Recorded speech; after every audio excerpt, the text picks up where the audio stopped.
مقطعاه وحطاها في كيس، طلعتها من الفريزر كانت متلجة، وانا شطبت المطبخ اول حاجة علشان بعد كده اعرف اتعامل واعرف اعمل الاكل بتاعي.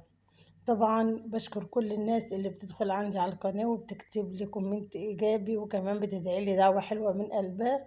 وبشكر أختي وحبيبتي أم داليا، ربنا يا رب يرزقها ويديها الصحة ويخليها لولادها، وربنا يجعل تعبها عليهم في ميزان حسناتها لأنها فعلا هي تستحق كل خير. أول حاجة كده قلت بقى إيه خدها للمحشي، عشان طبعا على بال ما التخديعة تتسبك أكون أنا إيه لفيت لفة في الشقة كده ظبطتها.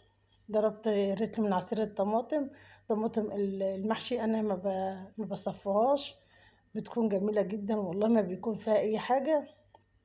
إذا حطيت شوية زيت ومعلقة سمنة كبيرة وبصلتين كبار دبلوا معايا كده، نزلت بعصير الطماطم وهنزل بقى بالبهارات بتاعتي، بهارات المحشي 7 بهارات عندي: كمون، فلفل أسمر، نص معلقة سكر وده أساسي معايا، وعندي كمان الملح ومكعب دجاج. هسيبها بقى تتسبك مع نفسها كده. وقلت وانا واقفة بالمرة ايه اجيب كيس الخضرة. كانت عندي خضرة بقالها كام يوم في التلاجة اصفرت، قلت هنقي بقى منها ايه الكام عود كده الخضر دولت، وكان عندي ربطتين خضر يعني لسه ما كانوش باظوا. فقلت ايه هبدأ اظبطها كده وايه ونقي منها اللي هبدأ اللي انا احشي منه. كان عندي شبت وكان عندي كزبرة. كزبرة بتبقى ريحتها جميلة جدا وخاصة في محشي الكرنب، احلى كمان من البقدونس. ما كانش عندي بقدونس بس والله كانت ريحته تحفة جدا. الشبت كان عندي شبت كتير وكان عندي كزبرة. الكزبرة الفلاحة دي بيبقى لها ريحة كده ايه مميزة. والحمد لله أسعارها اليومين دولت نزلت شوية في السوق. الأول كانت ال3 ب20، النهاردة بنجيب ال5 ب10 والست ب10.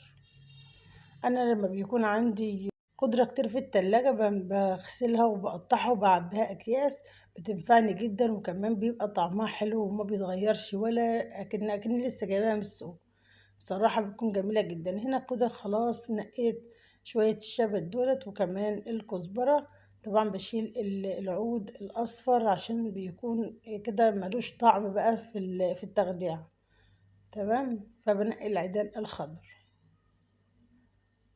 خلاص كده هبدأ كده اللي نقيتهم همت، هبدأ أخرطهم. طبعا ظبطتهم معايا هنا كزبرة وشبت، هخرطهم بقى معاكم كده. وكده خلصت الصلصة بتاعتي جاهزة والكرنبة كمان مسلوقة وكده. وهقور برضو حوالي كيلو من البتنجان، وعندي كمان فلفل كوبي. وهبدأ أعمل حلة محشي كده إيه محترم.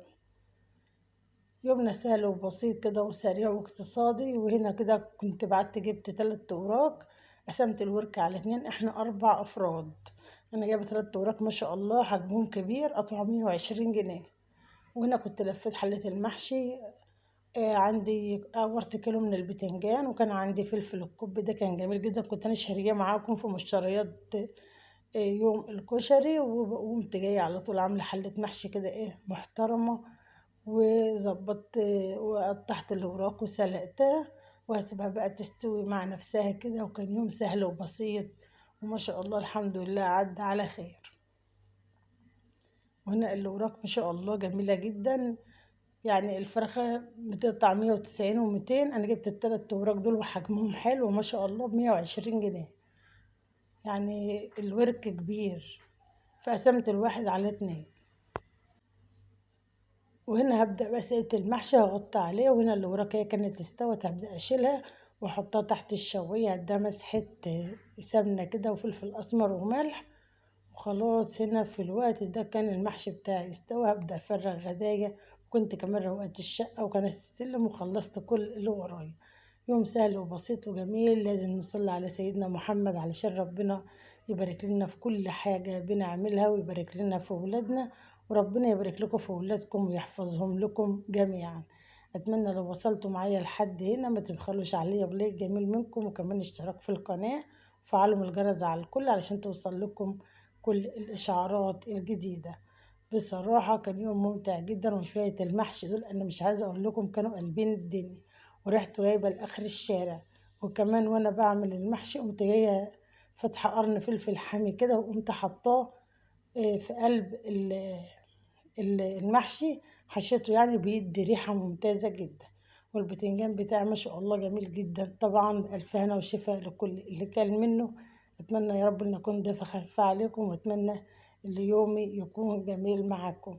روتين تشجيعي سهل وبسيط كده وجميل، أتمنى إن شاء الله.